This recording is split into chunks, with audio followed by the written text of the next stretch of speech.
On her short-lived podcast, Trisha claimed that she wasn't an abusive person because there was never a pattern of abusive behavior in her relationships, citing that she only did horrible things during isolated incidents and never again, stating that because of that she wasn't an abusive partner. Talked about it briefly there because like all the chat was, it's not an isolation. It happened multiple times. It didn't happen multiple times. It happened one time. Again, not an excuse, but there's no pattern of behavior. However, this isn't true. Every abusive thing she has done to one partner she has done to them all, including the time she drove to Jason Nash's house to terrorize him after he broke up with her. That's why Jason finally blocked me, because I drove over to his house like, hi, I'm meth.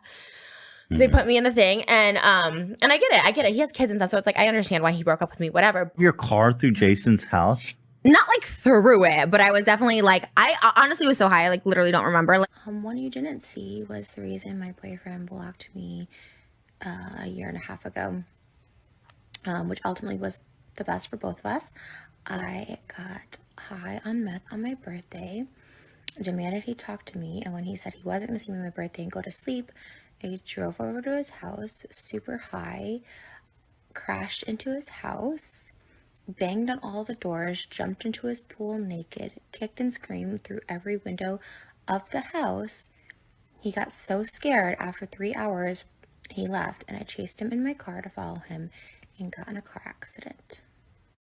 She did the same thing to Moses after Moses attempted to break up with her. And same thing with Moses, like he didn't want to date me for months. I would drive to his house naked, like all this crazy stuff. Even to Moses, I was so messed up in the beginning of our relationship. Like, if you guys want a story time, I can give it to you. But I mean, people just use it against me and throw it against my face and stuff like that. But I mean, I was high on drugs and drove naked to Moses' house early on. She tries to claim that both instances were because she was on drugs and had no control over herself, but that's not true.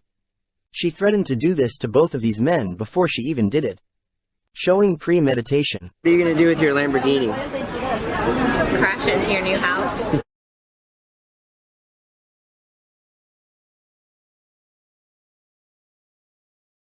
This is in fact an abusive pattern of behavior.